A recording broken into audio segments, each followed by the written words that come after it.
I'm going to begin, James Welsh. I mean, working with Agnieszka, I mean, she is one of the best living directors. I mean, what's she like to collaborate with? And she is one of those filmmakers where I guess if they want to work with you, it's just sort of an instant yes, isn't it? Yeah, it was an easy call to make, for sure. Especially, I think most people know who Agnieszka Holland is, but then when you have the opportunity to start delving into her work and her earlier films, it just opens up with this extraordinary talent. And so, yeah, the more I learned about her, and as the process went on, the more I was aware of the privilege of working with her.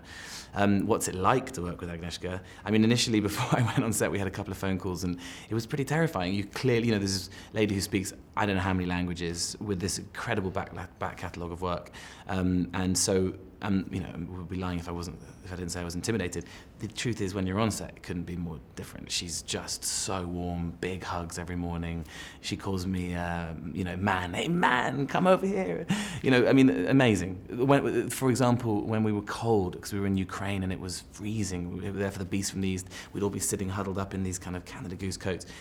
And Agnieszka occasionally would just break into song, and everyone who knew the song, and I didn't because it was usually Polish, would just sing along with her. She was this incredible force and energy. So yeah, a great privilege to work with her. Because I was just wondering if you knew a lot about this story already and about him. I mean, if it feels like this is one of those stories we should know about, and it's totally.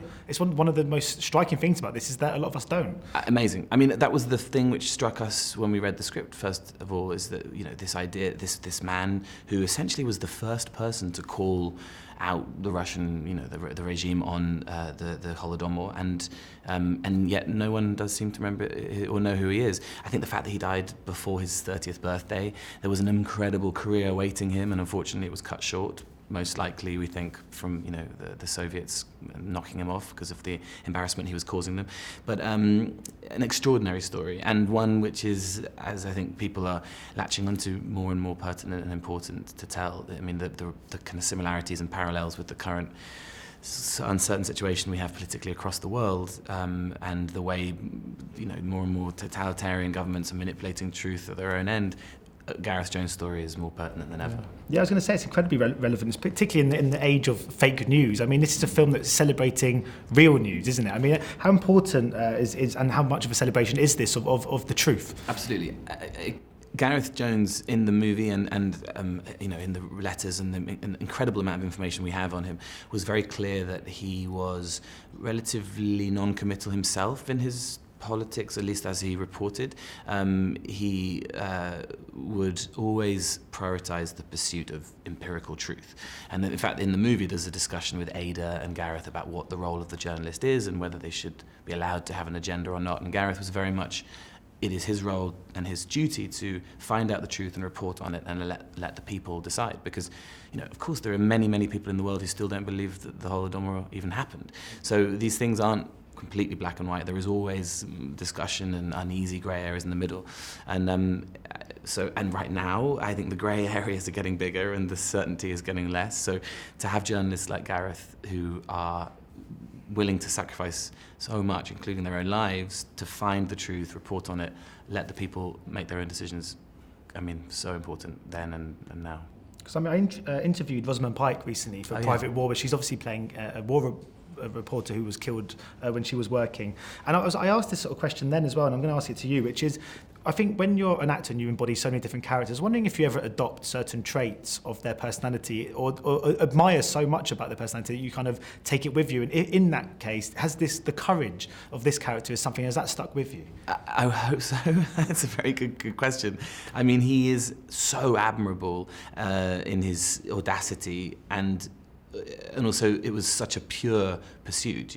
There was so little hubris attached to it. I never felt like Gareth was wanting to be the most sort of celebrated Pulitzer Prize winning journalist. He wanted to find out what was going on and report on it.